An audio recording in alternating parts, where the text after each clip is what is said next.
Hello everyone, जय हिंद। स्वागत है आपका अपना यूट्यूब चैनल एजुकेशन व्यू में। आज हम आपके लिए लेकर आए हैं बिहार दरोगा प्रारंभिक परीक्षा 2021 मिनी प्रैक्टिस सेट संख्या 18। फ्रेंड, इससे पहले वाला अगर वीडियो आपने नहीं देखा है तो उसे भी ज़रूर देख लें। सभी वीडियो का लिंक नीचे डिस्क्रिप्शन में दिया हुआ है। बिहार दरोगा से जुड़ी तमाम नोटिफिकेशन क्वेश्चन के लिए आप मेरे चैनल को सब्सक्राइब जरूर कर दें। और हाँ दोस्तों, साथ में बेल आइकन को भी ज़रूर प्रेस कर दें, जिससे कि नोटिफिकेशन सबसे पहले आप तक पहुँचे। और इस वीडियो के PDF का लिंक मेरे टेलीग्राम चैनल पर दिया हुआ है, जिसका लिंक नीचे डिस्क्रिप्शन में है। वहाँ से आप जाकर के PDF को देख सकते हैं। तो आइए दोस्तों, करते हैं शुरुआत आज के क्वेश्चन से। तो फ्रेंड, आपको इसमें क्वेश्चन 47 से 100 तक है। पिछले वीडियो में मैंने 1 से लेकर के 46 तक क्वेश्चन कराया था। आज हम कराने वाले हैं 47 से लेकर के 100 तक। ठीक है फ्रेंड, सभी क्वेश्चन को ध्यान से देखिएगा, खुद से भी प्रैक्टिस कीजिएगा PDF के द्वारा, और वीडियो को पूरे अंत तक देखिएगा। ठीक है, तो फर्स्ट क्वेश्चन की बात करें तो 47 कहता है गुणसूत्र किससे बनते हैं।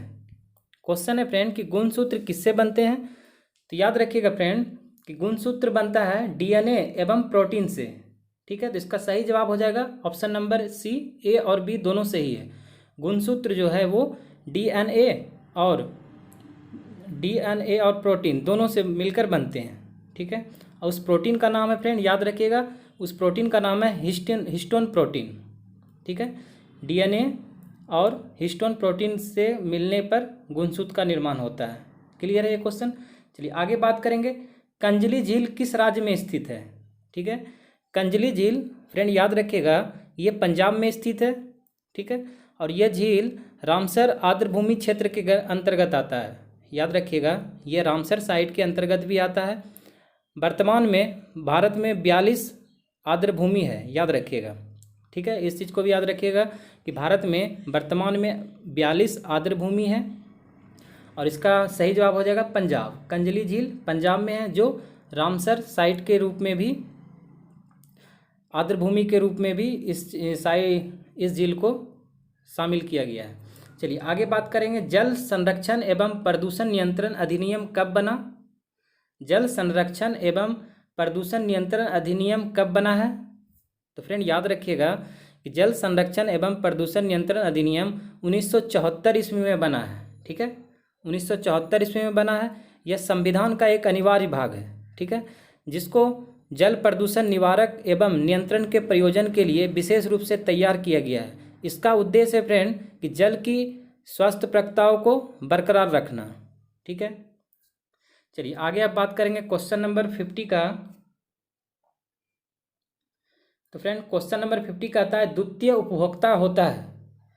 तो द्वितीय उपभोक्ता इसमें पहचानना है कि क्या होता है। तो वो होता है मांसाहारी। ठीक है, अगर बात करेंगे शाकाहारी की तो वो प्रथम उपभोक्ता होता है। शाकाहारी प्रथम उपभोक्ता, मांसाहारी द्वितीय उपभोक्ता, और सर्वाहारी जो होता है फ्रेंड वो याद रखिएगा तृतीय उपभोक्ता होता है। तो क्वेश्चन क्लियर है ये। चलिए आगे बात करेंगे। निम्नलिखित में से कौन आर्द्रभूमि क्षेत्र है। तो आर्द्रभूमि क्षेत्र है, उसके बारे में देखते हैं। सबसे पहले देखेंगे चिल्का झील। तो चिल्का झील भी आर्द्रभूमि के क्षेत्र में आता है। केवलादेव उद्यान ये भी आर्द्रभूमि क्षेत्र है। भीतरकनिका उद्यान ये भी है, और ऊपरी गंगा तो ये भी है। तो फ्रेंड ऑप्शन नंबर डी इसका करेक्ट हो जाएगा। 1, 2, 3 और 4 चारों आर्द्रभूमि का क्षेत्र है। चलिए आगे अब बात करेंगे क्वेश्चन नंबर 51। वन संरक्षण अधिनियम को किस वर्ष पारित किया गया है। वन संरक्षण अधिनियम को किस वर्ष पारित किया गया है। तो याद रखिएगा फ्रेंड इसका सही जवाब हो जाएगा वन संरक्षण अधिनियम को 1980 में पारित किया गया है। ठीक है, और बात करते हैं कि वन्य जीव संरक्षण अधिनियम याद रखिएगा 1972 में, वन संरक्षण अधिनियम 1980 में, और पर्यावरण संरक्षण अधिनियम 1986 में। तो ये भी क्वेश्चन क्लियर हो गया। आगे बात करेंगे निकृष्ट मुद्रा। निकृष्ट मुद्रा अच्छी मुद्रा को संचालन से बाहर कर देती है। इसका संबंध किस नियम से है। याद रखिएगा इसका संबंध है ग्रेसम का नियम से। ठीक है, चलिए आगे बात करेंगे। क्वेश्चन नंबर 51 देखते हैं कि हृदय योजना के अंतर्गत बिहार के किस एकमात्र शहर का चयन किया गया है। तो फ्रेंड इसका सही जवाब हो जाएगा गया। ठीक है, हृदय योजना की शुरुआत याद रखिएगा 2015 ईस्वी में किया गया था। ठीक है, और इसके अंतर्गत आने वाले जो शहर हैं बिहार का वो है गया। ठीक है, अब बात करेंगे हृदय की, तो the national heritage city development and augmentation योजना, ये इसका फुल फॉर्म हो जाएगा हृदय का। चलिए आगे बात करेंगे, नाबार्ड की स्थापना किस पंचवर्षीय योजना के दौरान की गई? तो याद रखिएगा नाबार्ड की स्थापना ये 12 जुलाई 1982 ईस्वी को हुआ था। ठीक है, वो शिवरमन समिति की सिफारिश पर, जो कि छठी पंचवर्षीय योजना के द्वारा हुआ था। तो इसका सही जवाब हो जाएगा छठी पंचवर्षीय योजना। और नाबार्ड की स्थापना पूछेगा तो ये याद रखिएगा 12 जुलाई 1982 ईस्वी को शिवरमन समिति की सिफारिश पर की गई थी। ठीक है, और पंचवर्षीय योजना का कार्य अगर पूछे तो वो कार्य था 1980 से 85 के दौरान। चलिए ये क्वेश्चन क्लियर है। आगे बात करेंगे, आईपीसी किस स्टॉक एक्सचेंज का शेयर मूल्य सूचकांक है? आईपीसी किस स्टॉक एक्सचेंज का शेयर मूल्य सूचकांक है? तो फ्रेंड ये याद रखिएगा, ये है हो जाएगा ऑप्शन नंबर ए मैक्सिको। ठीक है, मैक्सिको इसका सही जवाब हो जाएगा। चलिए आगे क्वेश्चन की बात कर लेते हैं। 57 देखिएगा, निम्न में से कौन कर अप्रत्यक्ष कर का उदाहरण है? तो दो प्रकार का कर होता है, प्रत्यक्ष कर और अप्रत्यक्ष कर। तो इसमें बात करना है हमें अप्रत्यक्ष कर का।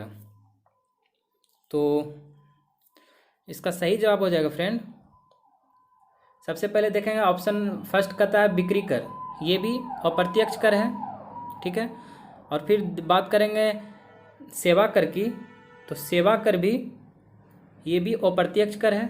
ठीक है, तो ऑप्शन नंबर सी इसका राइट आंसर होगा, 1 और 2 बिक्री कर और सेवा कर ये अप्रत्यक्ष कर होता है। बात करेंगे अगर निगम कर की तो ये होता है प्रत्यक्ष कर, और ब्याज कर की बात करेंगे तो ये भी होता है प्रत्यक्ष कर। ठीक है, अप्रत्यक्ष कर, बिक्री कर और सेवा कर हुआ। चलिए आगे बात करेंगे 58 कहता है निम्न में से कौन स्वराज दल का नेता नहीं था? तो स्वराज दल का नेता कौन नहीं था इसमें बात करेंगे तो इसका सही जवाब हो जाएगा सी राजगोपालाचारी। ठीक है फ्रेंड, सी राजगोपालाचारी ये स्वराज दल का नेता नहीं था। मोतीलाल नेहरू और चित्तरंजन दास ने 1923 ईस्वी में स्वराज पार्टी की स्थापना की थी। ठीक है, याद रखिएगा स्वराज पार्टी की स्थापना मोतीलाल नेहरू और चित्तरंजन दास ने 1923 ईस्वी में किया था। बाकी श्रीनिवास अय्यर, चित्तरंजन दास और विट्ठल भाई पटेल ये स्वराज दल के नेता थे। आगे बात करेंगे 59 किसके प्रयास से बम्बई में प्रथम महिला विश्वविद्यालय की स्थापना की गई थी? तो इसका सही जवाब हो जाएगा डी.के. कर्वे। ठीक है, समाज सुधारक थे ये डी.के. कर्वे, इन्हीं के प्रयास से बम्बई में प्रथम महिला विश्वविद्यालय की स्थापना की गई थी। ठीक है, चलिए आगे बात कर लेंगे क्वेश्चन नंबर 60 कहता है निम्नलिखित घटनाओं पर विचार कीजिए। तो सबसे पहले देखना है कि इन घटनाओं को सही क्रम में बतलाना है। फर्स्ट है नील विद्रोह, सेकेंड है संथाल विद्रोह, थर्ड है दक्कन विद्रोह, फिर है सिपाही विद्रोह। तो सबसे पहले इसमें बताना है कि सही क्रम इसका क्या है।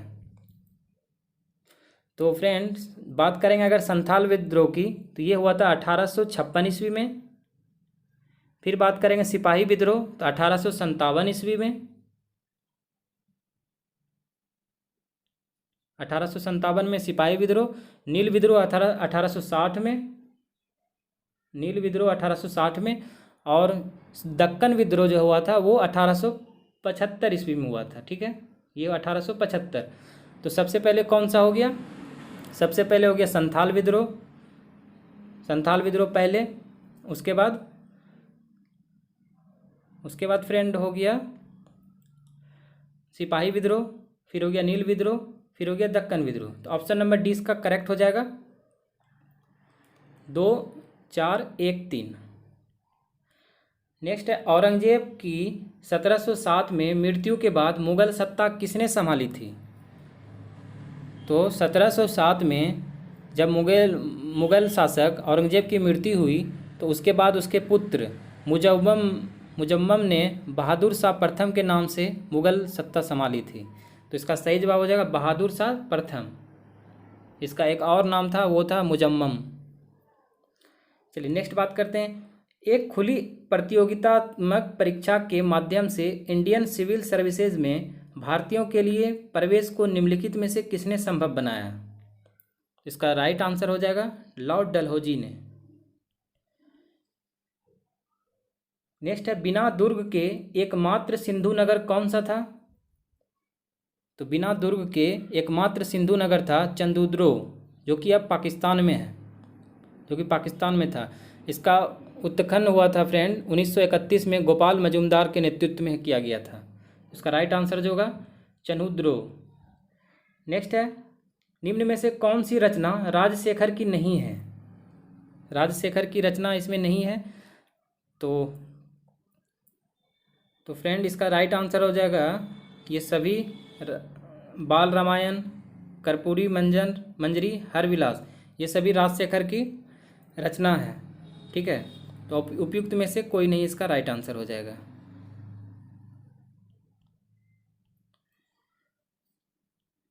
आगे बात करेंगे 65 कहता है, रामकृष्ण मिशन की स्थापना किस वर्ष की गई थी?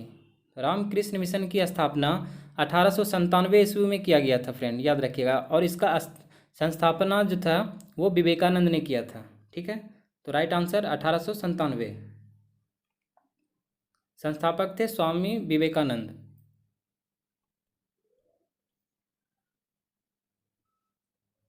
सुंग वंश की राजधानी कहाँ थी? तो सुंग वंश की राजधानी कहाँ थी? इसका सही जवाब हो जाएगा विदिशा। तो सुंग वंश का याद रखिए फ्रेंड, संस्थापक था पुष्यमित्र सुंग।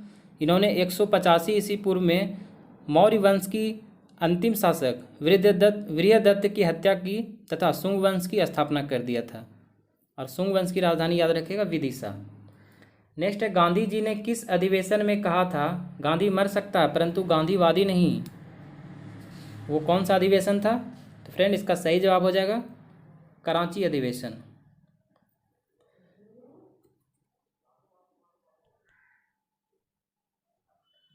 कराची अधिवेशन। तो कांग्रेस का कराची अधिवेशन 1931 में हुआ था, जिसकी अध्यक्षता जो है वो सरदार वल्लभ भाई पटेल ने की थी। ठीक है, और इसी में इन्होंने कहा था, गांधी जी ने कहा था कि गांधी मर सकता है परंतु गांधीवादी नहीं। चलिए नेक्स्ट बात करते हैं, क्वेश्चन नंबर 68। अखिल भारतीय किसान सभा की स्थापना किस वर्ष की गई थी? तो अखिल भारतीय किसान सभा की स्थापना 1936 ईस्वी, याद रखिएगा 1936 ईस्वी में लखनऊ में सहजानंद सरस्वती जी के द्वारा किया गया था। ठीक है, इसका चलिए नेक्स्ट बात करेंगे 69। निम्न प्रश्नों का सही मिलान करना है। ठीक है, सबसे पहले देखते हैं, ए नंबर कहता है ईस्ट इंडिया एसोसिएशन। तो ईस्ट इंडिया एसोसिएशन, तो ये इसका हो जाएगा 1866। ठीक है, ईस्ट इंडिया एसोसिएशन 1866। मद्रास महाविभाजन सभा 1884। ठीक है, उत्तर प्रदेश किसान सभा 1918।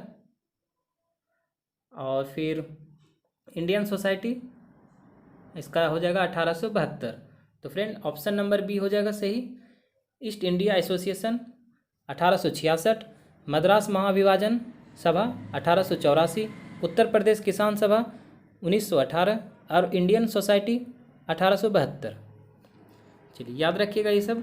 चलिए आगे बात कर लेते हैं। अकबर ने किसे कवि प्रिय की उपाधि दी थी?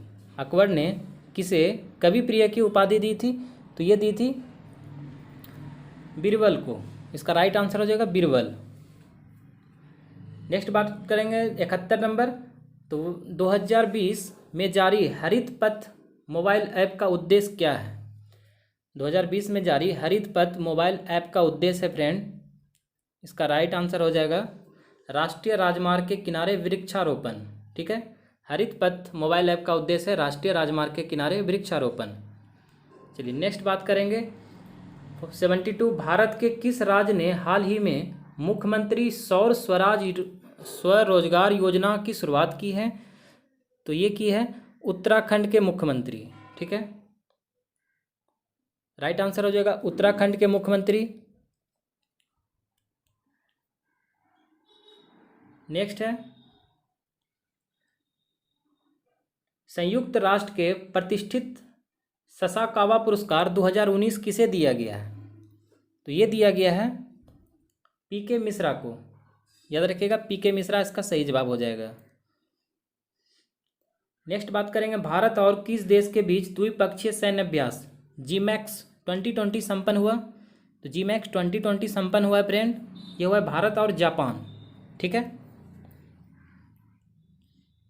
फ्रेंड, मैं अलग से करंट अफेयर्स का एक वीडियो लाता हूँ, उसे भी ज़रूर देखा कीजिएगा। डेली करंट अफेयर्स सीरीज वो रहता है, उसमें आपको डेली करंट अफेयर्स दिया रहेगा। चलिए आगे बात करेंगे 75, कोविड-19 को महामारी घोषित करने वाला पहला राज्य कौन सा है? तो वो है फ्रेंड हरियाणा। कोविड-19 को महामारी घोषित करने वाला भारत का पहला राज्य है हरियाणा। नेक्स्ट बात करेंगे, किस राज्य के डल्ले खुर्सानी मिर्च को हाल ही में जीआई टैग प्रदान किया गया है? तो इसका राइट आंसर हो जाएगा फ्रेंड सिक्किम। ठीक है, आगे बात करेंगे 77, तो बॉलीवुड का प्रसिद्ध किस कॉस्ट्यूम डिजाइनर का अक्टूबर 2020 में निधन हो गया है? तो ये था फ्रेंड भानु अथैया। ठीक है, भानु अथैया के बारे में आज कुछ बात करते हैं। तो ये बॉलीवुड के प्रसिद्ध कॉस्ट्यूम डिजाइनर थे। ठीक है, जिनका निधन मुंबई में हो गया। फिल्म गांधी में, फिल्म जो आई थी गांधी, उसमें कॉस्ट्यूम डिजाइनिंग के लिए इसे ऑस्कर पुरस्कार दिया गया था 1983 ईस्वी में। याद रखिएगा, भानु अथैया को ऑस्कर पुरस्कार दिया गया था, उसका ईस्वी था 1983 ईस्वी में, तथा यह पुरस्कार पाने वाली यह पहली भारतीय थी। ठीक है, ऑस्कर प्राप्त करने वाली पहली भारतीय भानु अथैया ही थी। आगे बात करेंगे 78, हाल ही में किसे 2020 का wild life photographer of the year पुरस्कार से सम्मानित किया गया है? तो फ्रेंड इसका सही जवाब हो जाएगा ऐश्वर्या श्रीधर। ठीक है, ऐश्वर्या श्रीधर को 2020 का wild life photographer of the year पुरस्कार से सम्मानित किया गया है। 79 देखते हैं क्या कहता है, निम्न भारतीय राज्यों में सर्वाधिक वन क्षेत्र वाला राज्य कौन सा है? तो सर्वाधिक वन क्षेत्र वाला राज्य है फ्रेंड, याद रखिएगा, मध्य प्रदेश। मध्य प्रदेश इसका सही जवाब हो जाएगा। मध्य प्रदेश के बाद सेकेंड स्थान आता है अरुणाचल प्रदेश और थर्ड स्थान आता है छत्तीसगढ़। नेक्स्ट है ऑस्ट्रेलियन ओपन 2020 के पुरुष एकल के विजेता कौन है? तो पुरुष एकल के विजेता है फ्रेंड नोवाक जोकोविक। याद रखिएगा, नोवाक जोकोविक इस बार तीनों ग्रैंड स्लैम, जिसमें कि ऑस्ट्रेलियन ओपन, विंबलडन ओपन और फ्रेंच ओपन, तीनों का विजेता जो है वो नोवाक जोकोविक ही है। चलिए नेक्स्ट बात करेंगे, हाल ही में चर्चा में रहा सूर्यधार झील किस राज्य में स्थित है? तो सूर्यधार झील इसका राइट आंसर हो जाएगा फ्रेंड उत्तराखंड। ठीक है, नेक्स्ट बात करते हैं, हाल ही में चर्चा में रहा पन्ना टाइगर रिजर्व किस राज्य में है? तो पन्ना ये राज्य है, इसका सही जवाब हो जाएगा मध्य प्रदेश। ठीक है, 83 की बात करते हैं, नासा ने चंद्रमा पर पहला सेल्यूलर नेटवर्क स्थापित करने के लिए किस कंपनी को चुना है? तो इसका सही जवाब हो जाएगा नोकिया। ठीक है, नासा ने चंद्रमा पर पहला सेल्यूलर नेटवर्क स्थापित करने के लिए नोकिया ब्रांड को चुना है। यह नेटवर्क चंद्रमा पर 4G संचार प्रणाली विकसित करेगा। ठीक है, नासा ने 2024 तक मानव को चंद्रमा पर भेजने के लिए मिशन अर्टेमिस के तहत वहां लंबे समय तक रहने के लिए खुदाई करने का लक्ष्य रखा है। चलिए बात करेंगे 84 का, तो 2 अक्टूबर को गांधी जयंती के अवसर पर भारत ने किस देश के स्वास्थ्य और शिक्षा से जुड़े संगठनों को 41 एम्बुलेंस और 6 स्कूल बसें प्रदान की है? तो इसका सही जवाब हो जाएगा नेपाल को। नेपाल इसका राइट आंसर हो जाएगा। नेक्स्ट है 85, विश्व आर्थिक मंच का 50वां वार्षिक शिखर सम्मेलन 2020 का आयोजन कहाँ किया गया? तो यह किया गया स्विट्जरलैंड में। नेक्स्ट है बिहार विधानसभा में अनुसूचित जनजाति के लिए आरक्षित सीटों की संख्या कितनी है? इसकी संख्या है फ्रेंड 2।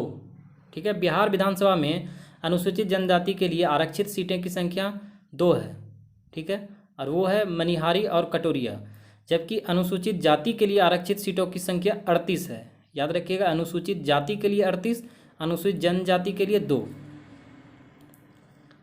आगे बात करेंगे 87। हाल ही में प्रधानमंत्री नरेंद्र मोदी ने रो पैक्स टर्मिनल और रो पैक्स सेवा का उद्घाटन किस राज्य में किया है? इसका सही जवाब हो जाएगा गुजरात राज्य में। नेक्स्ट है, हाल ही में आइवरी कोस्ट के नए प्रधानमंत्री कौन बने हैं? इसका सही जवाब हो जाएगा हामिद बकायोको। नेक्स्ट है फ्रेंड, विश्व दुग्ध दिवस कब मनाया जाता है? तो विश्व दुग्ध दिवस मनाया जाता है फ्रेंड 1 जून को। नेक्स्ट है, मानव पूंजी सूचकांक 2020 में कौन सा देश शीर्ष स्थान पर रहा है? तो ये रहा है सिंगापुर। नेक्स्ट बात करेंगे, ए प्रोमिस्ड लैंड पुस्तक के लेखक कौन है? तो ए प्रोमिस्ड लैंड पुस्तक के लेखक हैं फ्रेंड बराक ओबामा इसका सही जवाब हो जाएगा। आगे बात करेंगे, भारत के 11वें मुख्य सूचना आयुक्त कौन नियुक्त हुए हैं? तो मुख्य सूचना आयुक्त नियुक्त हुए हैं यशवर्धन सिन्हा। नेक्स्ट है, निम्नलिखित प्रश्नों में किसका सही मिलान नहीं है? सही मिलान नहीं है, उसको चुनना है। तो फ्रेंड इसका सही जवाब हो जाएगा त्रिपुरा। फ्रेंड ये तो न्यू राज्यपाल का कैटेगरी है जो कि चेंज हुआ है, इस सेट में न्यू राज्यपाल को नहीं दिया गया है। तो राज्यपाल के बारे में मैं नेक्स्ट वीडियो में बात करूंगा। नेक्स्ट क्वेश्चन है, विश्व मृदा दिवस 2020 का थीम क्या था? तो विश्व मृदा दिवस 2020 का थीम क्या था? तो इसका सही जवाब हो जाएगा keep soil alive, protect soil biodiversity. ठीक है। नेक्स्ट है, पर्यावरण के क्षेत्र में सहयोग हेतु भारत ने किस देश के साथ समझौता किया है? तो इसका सही जवाब हो जाएगा भूटान। नेक्स्ट है, वाईफाई की सुविधा प्राप्त करने वाला 500वां रेलवे स्टेशन कौन सा है? तो ये है मिदनापुर। ठीक है। नेक्स्ट है, भारत ने अपना पहला परमाणु परीक्षण कब किया? तो भारत ने अपना पहला परमाणु परीक्षण 18 मई 1974 को किया था। 18 मई 1974 को परमाणु परीक्षण पहला किया था, जो राजस्थान के पोखरण में किया गया था। इस परमाणु बम में प्लूटोनियम का प्रयोग किया गया था। ठीक है। और याद रखिएगा, भारत ने अपना दूसरा परमाणु परीक्षण मई में ही 1998 ईस्वी में ऑपरेशन शक्ति के नाम से पोखरण में ही किया था। नेक्स्ट है, अंतर्राष्ट्रीय श्रम संगठन का मुख्यालय कहाँ स्थित है? याद रखिएगा, अंतर्राष्ट्रीय श्रम संगठन इंटरनेशनल लेबर ऑर्गेनाइजेशन ILO, जिसकी मुख्यालय जेनेवा में है। नेक्स्ट है, दक्षिण पूर्वी एशियाई राष्ट्रों के संघ आसियान में कौन सा देश शामिल नहीं है? तो फ्रेंड मालदीव इसमें शामिल नहीं है, इंडोनेशिया शामिल है, मलेशिया शामिल है, सिंगापुर शामिल है। ठीक है। बात करेंगे दक्षिण पूर्वी एशियाई राष्ट्रों संघ एशियन का जो गठन हुआ था फ्रेंड 8 अगस्त 1967 ईस्वी में हुआ था। वर्तमान में इसके 10 सदस्य देश हैं, Indonesia, Philippines, Malaysia, Thailand, Singapore, Brunei, Vietnam, Laos, Cambodia एवं म्यांमार। इसका मुख्यालय इंडोनेशिया में ही है। नेक्स्ट है, राधा मोहन कप निम्न में से किस खेल से संबंधित है? तो राधा मोहन कप संबंधित है पोलो से। तो फ्रेंड ये था आज का अंतिम क्वेश्चन। तो कैसा लगा आपको ये वीडियो मुझे कमेंट करके बताइएगा। PDF को आप मेरे टेलीग्राम चैनल पर प्राप्त कर सकते हैं। तो फ्रेंड मिलते हैं नेक्स्ट वीडियो में, तब तक के लिए जय हिंद, जय भारत।